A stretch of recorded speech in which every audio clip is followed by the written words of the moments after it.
So a very warm welcome to our session today.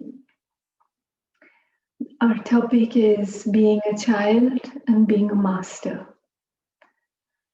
And this is a combination of two states of consciousness that is often used in the practice of meditation, basically to maintain a balance.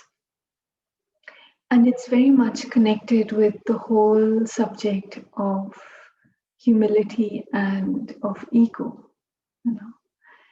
And so I thought that we could continue this subject, but maybe from a different angle to come into it. And it's a bit easier, I find. It's a bit easier to approach this very, very big subject of ego and humility, and to approach it from maybe a specific point of view, to understand it better and to see how we can, understand our own positioning in our life at the moment in the context of humility and self-respect, or arrogance and a sense of lack of self-worth. And so these two analogies of being a child and being a master, they seem to contain a very beautiful balance of these two aspects. So if you think about it, what does it mean to be a child? Any ideas? Being a child in the sense of, the beautiful side of being a child. Any suggestions? Feel free to write or to say, and we can look at that. It's nice to have your ideas as well. And so maybe being a child, being ready to learn all the time. Yes, absolutely.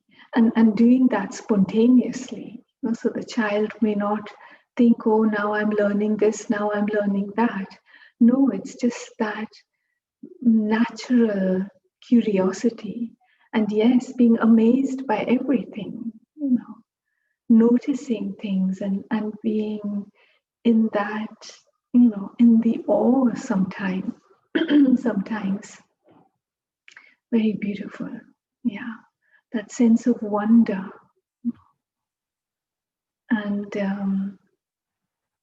And yes, spontaneity and sincerity, right? Yes. And so the child sometimes may try to hide something, but actually it can't hide it because it's transparent.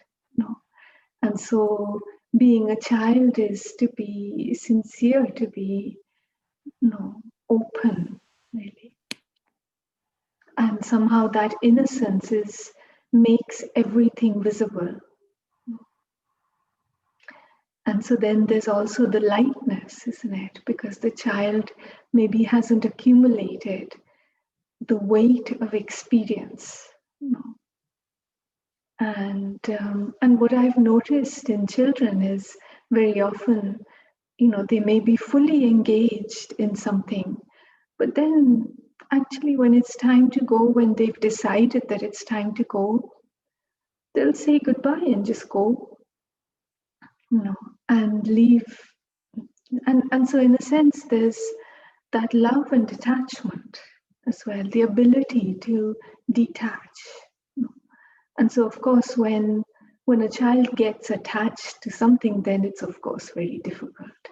But when the child decides that, okay, we're going, then off it goes. Hardly, maybe without all the fond farewells that the adults may want, but the child's ready to go and it goes. And so together with the learning, there's the listening and the accepting. So sometimes questioning out of curiosity, but usually the accepting, understanding, picking up the ring of truth the child will pick things up and in fact be able to in a sense be able to just to let go of things and be very aware, and at the same time be light enough to not to be held down by anything.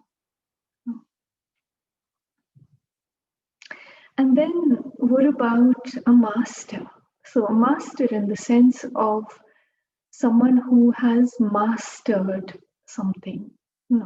So it's like you might be learning, and then you gain experience, and then you become an expert.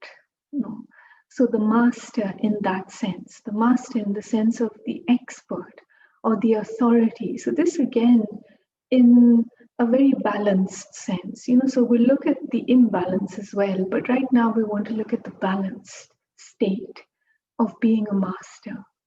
So what would be some of the characteristics? What does it mean to be a master? To have mastered the art of something. What kind of an expression would that bring forth by someone who is a master? And so, any ideas again, please feel free to write or to say. You can unmute yourself and speak as well. And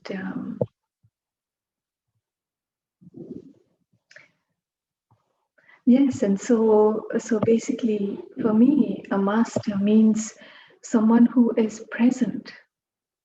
Yes, so discipline, certain, that certainty and the wisdom. Absolutely. A master is well balanced. Exactly. A master knows when to move and when to stay. And so to be capable of doing something in one field, yes. So also to know one's limits, right? And so to know that, yes, I'm a master in this, but maybe in something else I'm learning. So I'm a child.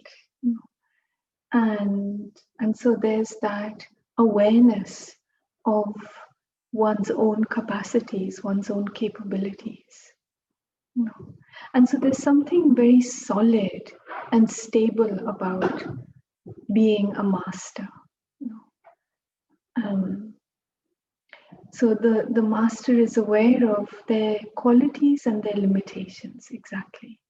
Absolutely. And so therefore, as someone said before, Alicia said before, that there is the wisdom, that they are wise and also far-sighted, so able to see beyond what's going on immediately around. And so Annaji says mastering something would allow also for creativity, absolutely. Self-confidence in what one's doing, willingness, desire to share the expertise with others. Very beautiful. Absolutely. These characteristics of being a master means that, in a sense, there's no fear, there's no competition, really, but there's an openness of spreading something that you've learned and sharing, yes, exactly. And the self-confidence, so the sense that trusting the self, knowing that I know what I need to do and I know my limitations, and in fact it's only possible to really have that self-confidence when you know where your limit is. So then within the limit, you can be confident. And so, yeah, that's very beautiful. And so the balance of these two, sometimes we need to be the master in some situations, in some roles, in some of our tasks, and sometimes even in one meeting, for example, you might be in a meeting and you might be the one who's leading the meeting even. But sometimes you need to be a child and just listen and learn, and observe and pick up, allow others to go ahead to take the lead. And other times you need to take the reins in your hand, and be the master, be the one who says, okay, I know where we need to go, and to bring the focus back, for example. And so very often we need to switch from being one to the other, and when it's all in balance, then when it's in balance, then we also know when to be what. And so some good questions are to ask the self are, am I being a master or a child? And is it balanced? And what do I need to balance myself out? For example, do I need to let go a little bit? Do I need to let someone speak a bit more? Or do I need to express myself clearly and directly? Do I need to listen a bit more? What is it? Do I need to give someone more space? Do I need to take more space? And so these are all these rebalancing questions for ourselves.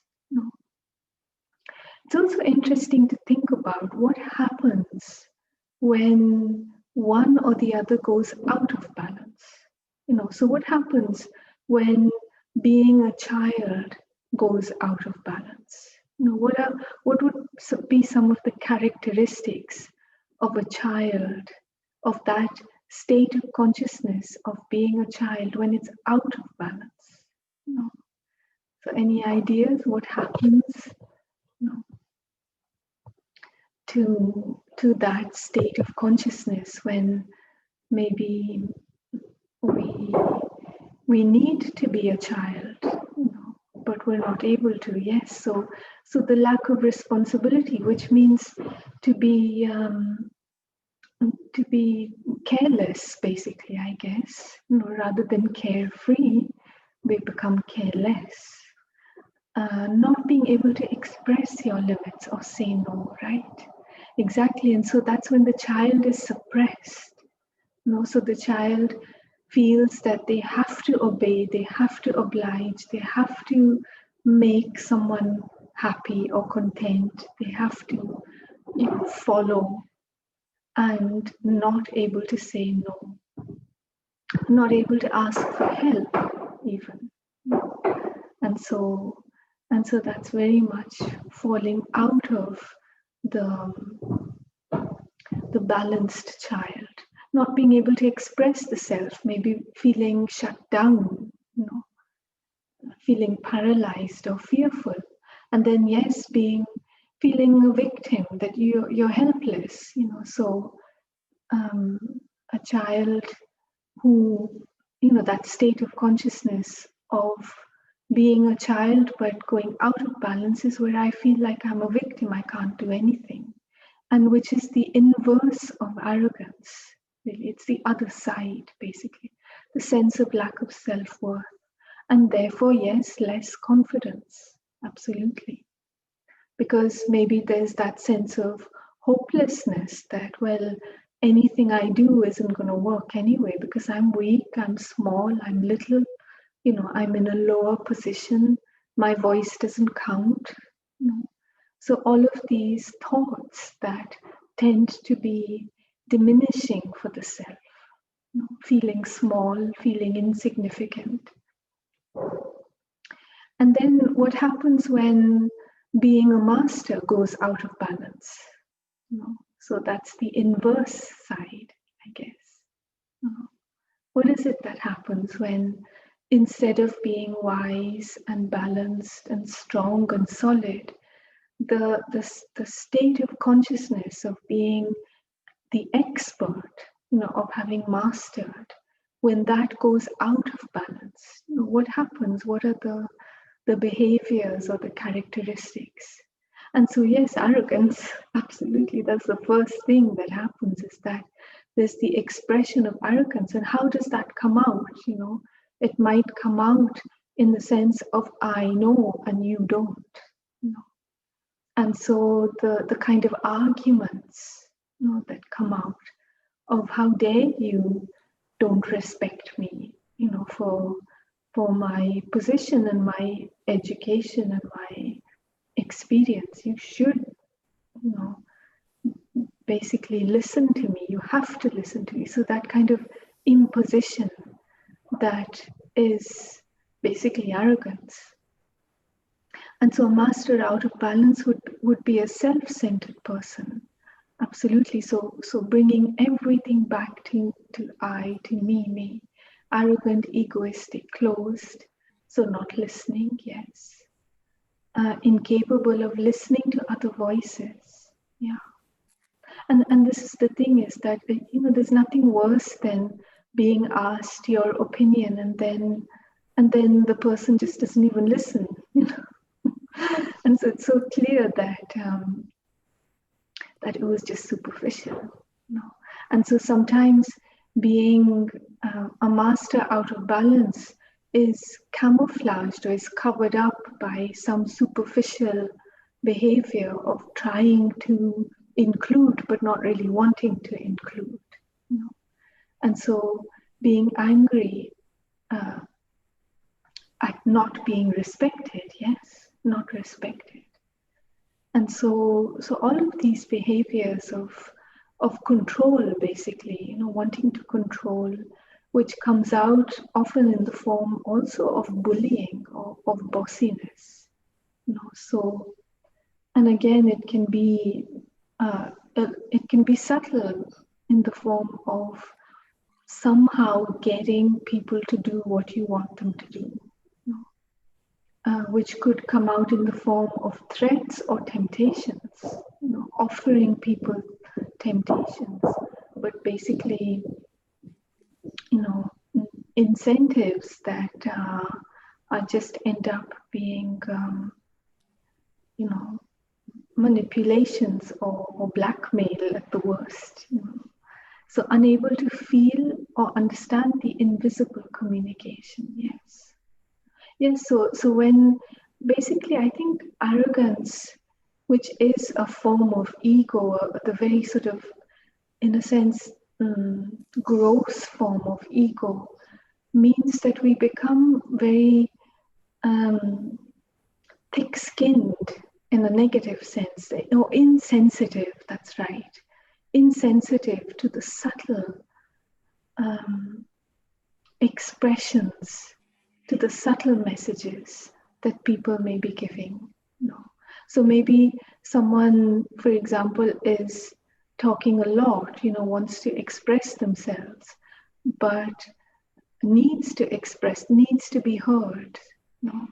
But the person who is the master but is out of balance will try to shut them down, saying that you're talking too much, or you shouldn't be saying that, or giving that message in some form or another, imposing their opinion. Less compassionate, insensitive to one's own feelings. Yeah, absolutely. And so, in fact, that's the starting point, I think, actually, of being unable to hear the other person, because the person who is out of balance is not connected with themselves. And that is what makes it out of balance in the first place.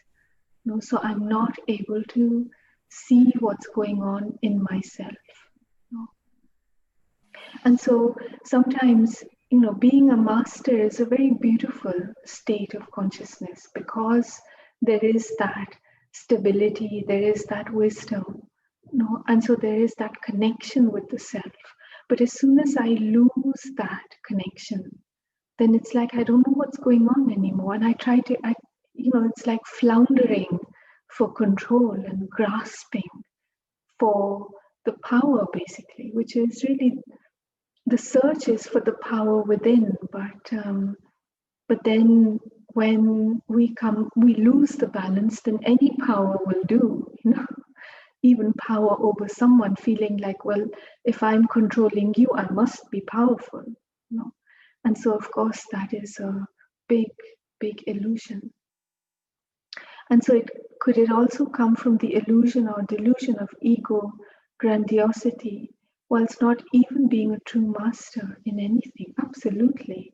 And so very often that happens when somehow we find ourselves in a position of power without actually having the power. So the position will give us in a sense, the grandiosity or the illusion of being powerful, but maybe we're actually weak. So it's like being a weak person in a powerful position. And very often, you might have heard in some of the talks by Denise Lawrence, where she asks the question, would you rather be a weak person in a powerful position, or would you rather be a powerful person in a weak position? And so usually people say the second, that they would rather be a powerful person in a weak position. Because then, in fact, you can still maintain your self-respect, no matter what your position is, that your position doesn't determine your power. And then if someone is a weak person in a powerful position, well, they could also get powerful, so either is fine. But you have to, the thing is that we need to learn how to manage a powerful position so that we don't misuse or abuse the power. And if the person is powerful in a powerful position, then they will not misuse that power. So anyone who misuses power is a weak person, actually, even though they may not seem that, because they're able to hurt and they're able to manipulate, or they're able to make something happen against the wishes of many people, but actually for the being inside, it's a weak being, because when someone is strong, then they will create strength around them. They will create peace and empowerment, which is never far away from compassion and love and the positive qualities of the soul. And so there will be a superficiality which goes together with loneliness, yes. Because the thing with arrogance is that no one wants to be with an arrogant person, someone who's narcissistic or in some way, or arrogant in some other way. It's very unpleasant to be in their company because it gets boring after a while, apart from anything else, because maybe they only talk about themselves and their own stories, and so in the end they get left alone. And so, says Sandra, it is true that maybe anyone as a master or an expert, but it is necessary to connect with yourself. Yes.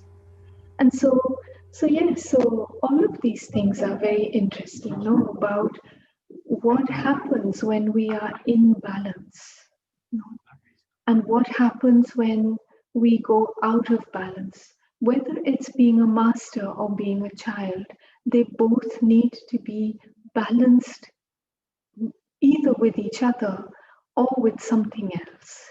So in one moment I might need to be a child, in another moment a master. And I need to know, sometimes it happens naturally, and we naturally know that, okay, it's time to listen a little bit, or okay, it's time now to take initiative. But we need to keep that balance, because otherwise we end up in all the behaviors that we've just listed together. And so those are behaviors of imbalance that basically end up in tears, so end up causing hurt and suffering inside and around very often. How much bullying causes so much suffering and such deep wounds, basically. And so it's worthwhile checking, am I being a balanced master? Am I being a balanced child? And what does that look like?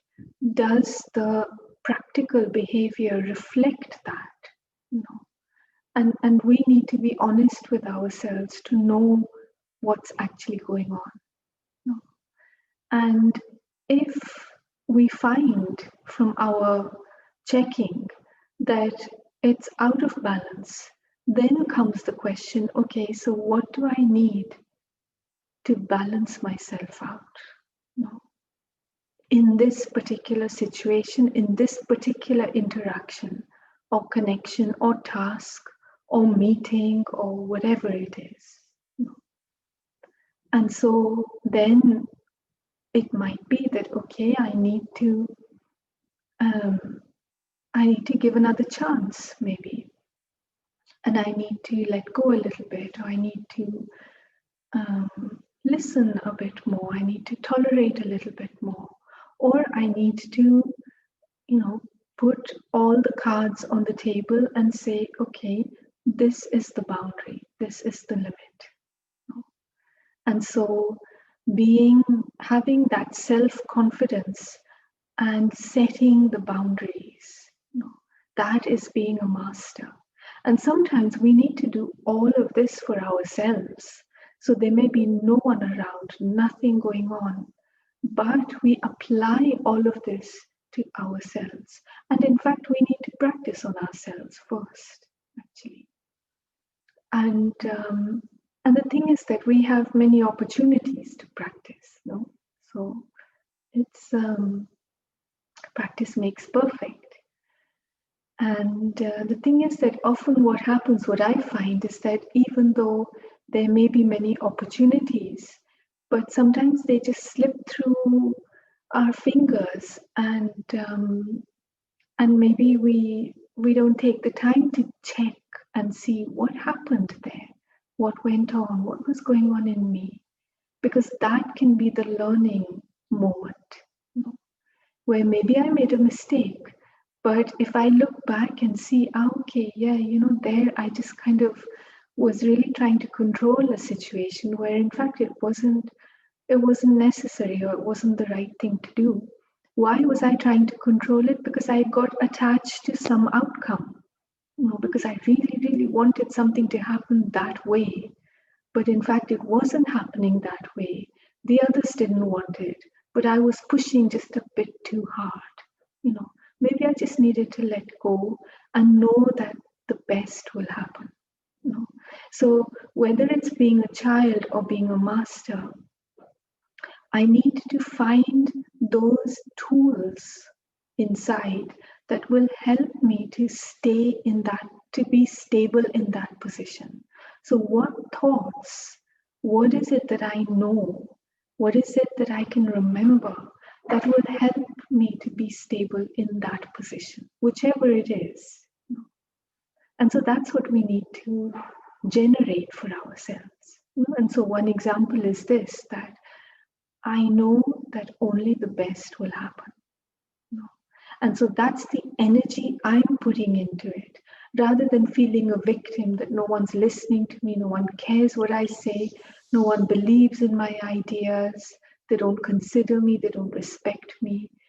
And so that's the energy that's going to take me further and further away from my balanced state. So maybe I just need to give a bit of time. I need to give a bit of time, let go, and come back into that position of loving detachment, detached love, whatever you like to see it as. So I thought I would stop there, and if anyone would like to share anything at this point, from your experiences and of being in this balance, because it's quite a tricky thing, and it's a lifelong learning, as we know. So anyone who'd like to share anything or write anything, most welcome. And then we can have a meditation and read something from Dadi's book. So. I would like only to tell you, although that my English is bad, it's going bad, worse. But I would like to tell you that to all the people, the person who are participating, it's true that you can't be a master or an expert. You can't be a child as well, but you can be both. And it's very, very important to speak with both sides of yourself, with the child and with the master, because we are not totally one thing or the other. We should connect with ourselves, with both parts of ourselves. This is my point. Thanks. Thank you. Absolutely. And so, in fact, this is absolutely spot on, Sandra, is that we need to have both. Because if we're too much the child only, then that will definitely take us out of balance. If we're too much the master only, again, the same thing. And in fact, we've seen all the behaviors of what happens when we lose that balance. Great. Anything else? Anyone else?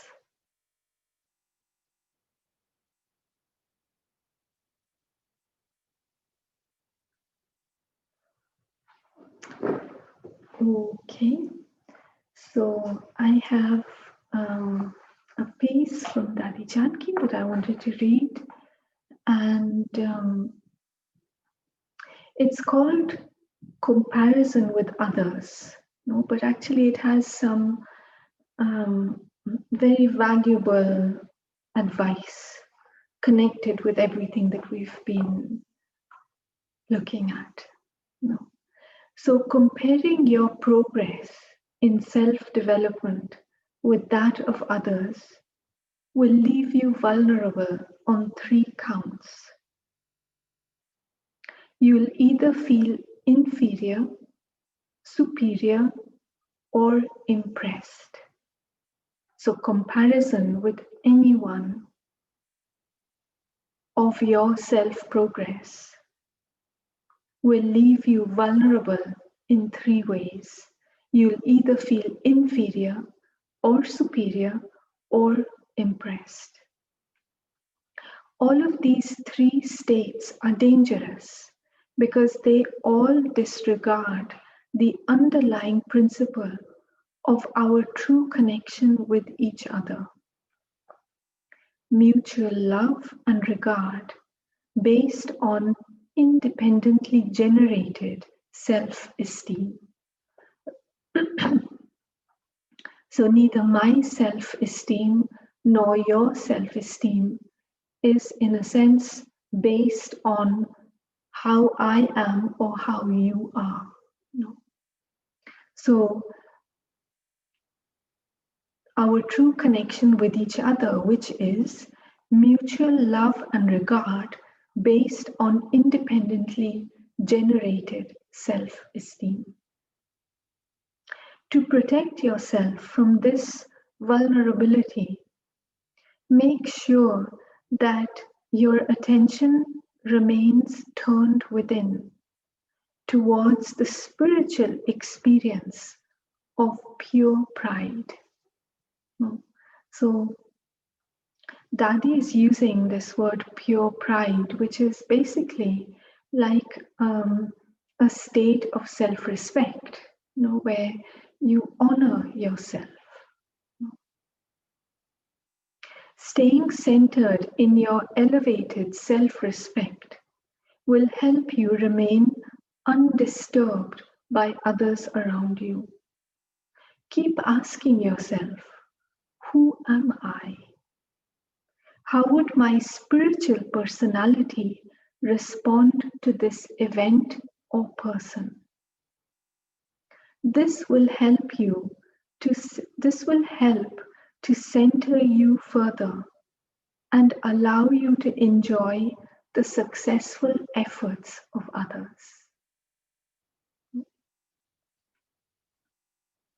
So this very beautiful, very powerful advice, to instead of comparing ourselves with each other, which can come actually either as the child or as the master. I think they are both the imbalances done in a different way, maybe, but both characteristics of an imbalance of the state of the child or the state of the master. And so, which result in either feeling inferior or feeling superior or feeling, in awe of someone, and then again thinking, oh, I'll never be like them, and and so this question, keep asking yourself, who am I? How would my spiritual personality respond to this event or person? And this will help you to center you further and allow you to enjoy the successful efforts of others. So that's a little bit of food for thought from Dadi Janki. And so maybe now we'll have a meditation, if that's okay with everyone. And again, maybe afterwards there will be time in case anyone wants to share. So we'll prepare ourselves now for the meditation. Find that comfortable position, take a deep breath, and just make sure that there's no tightness or tension anywhere. Allow your body to be comfortable.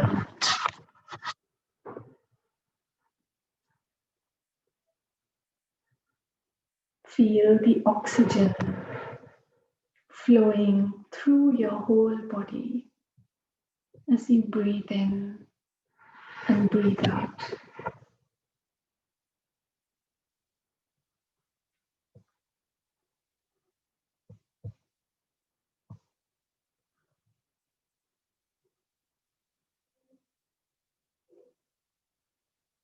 Just take a moment to become present, to recognize the time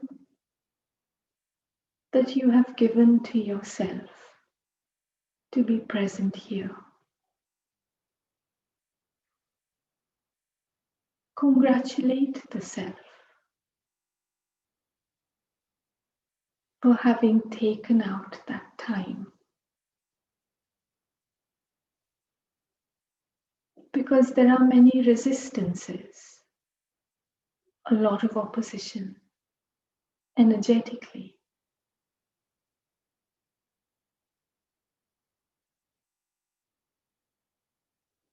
And to be able to give that time and attention to the self is a big act of self-respect and mastery of the self.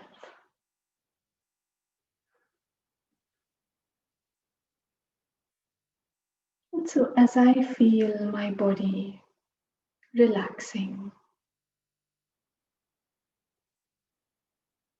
I can turn my attention inwards.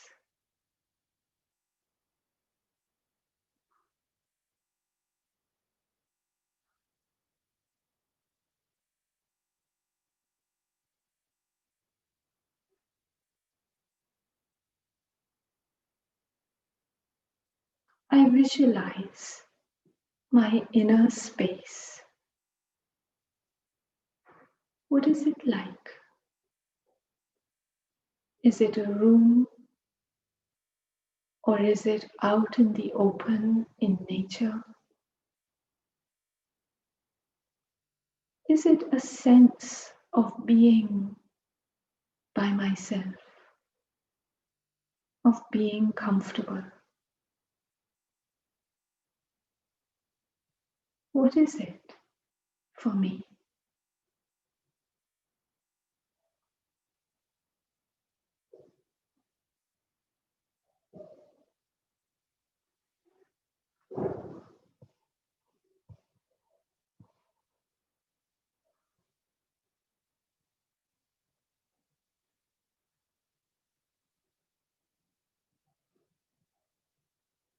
And as I position myself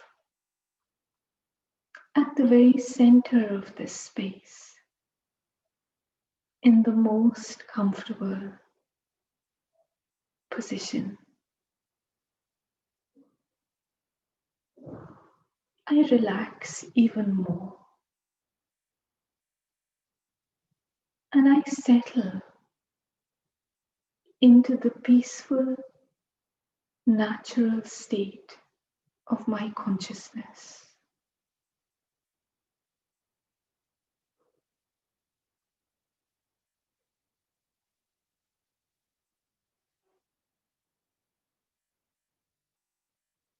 It is from here that I can observe everything without being influenced by what is going on, even by what is going on in my own world. From this stable, peaceful, powerful place, I can look with the eye of benevolence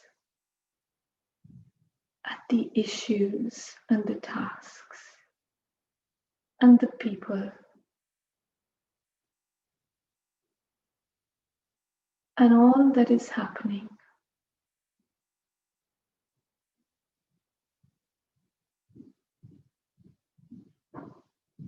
It is the eye of benevolence and compassion that protects me and facilitates the inner healing.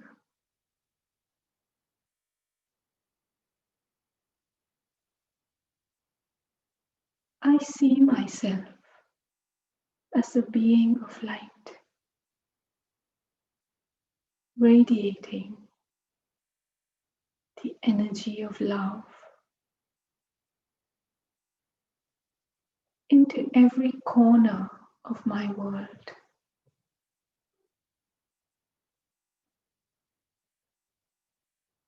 In some areas that there may be suffering,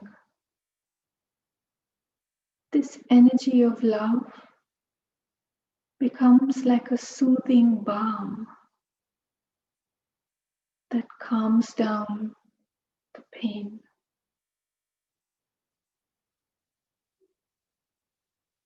In other areas, the energy of love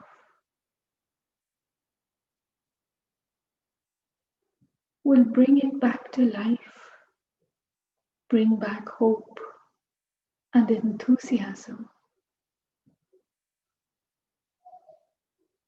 It will wake up the sleeping qualities. It will activate the capabilities and the mastery of my being.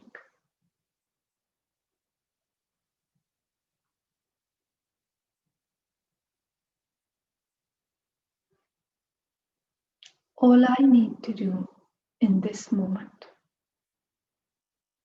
is to stabilize myself at the very center of my being,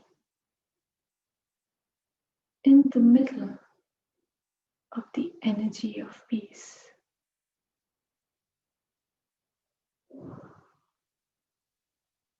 as if I'm under a spotlight.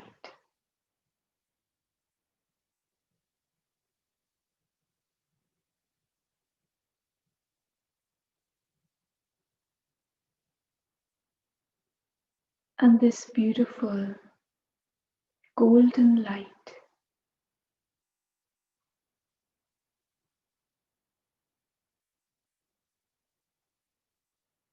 flows through my being.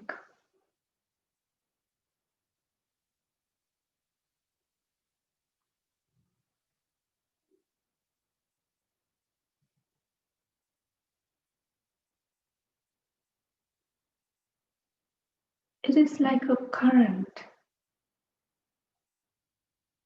of pure energy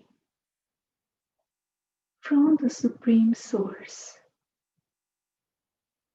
flows into me, reinforcing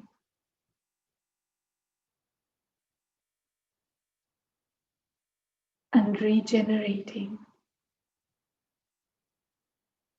all that is benevolent within the self.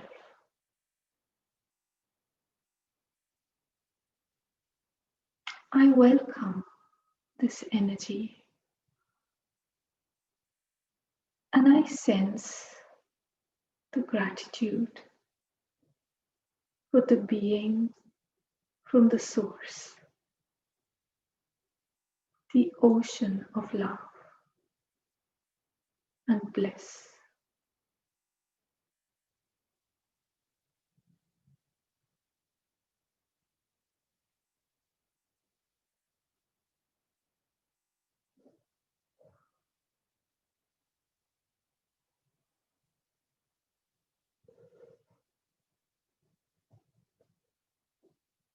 I can return here to the center of my consciousness whenever I choose to align myself with the source.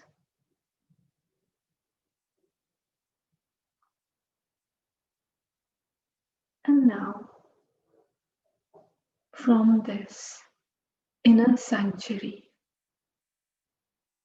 from this safe, comfortable place, I extend the energy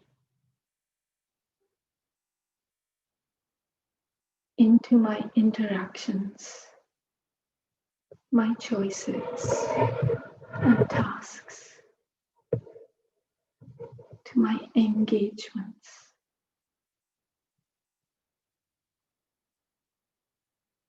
And I visualize myself as that mature, balanced being, fully connected, knowing when it's the right moment to be the child and when to be the master.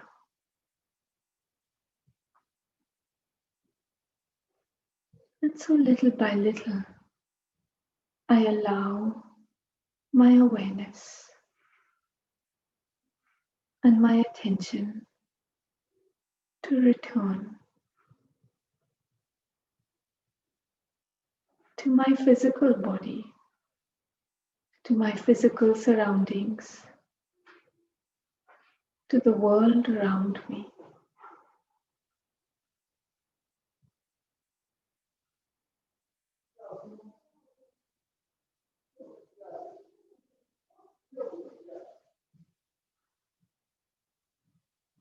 I take a deep breath.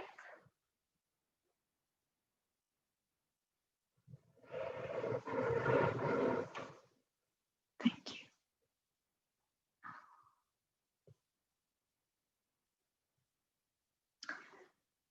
So, if anyone would like to share anything from the meditation, how did it work for you or not? Anything, most welcome. That that's sometimes helpful to hear, to share about.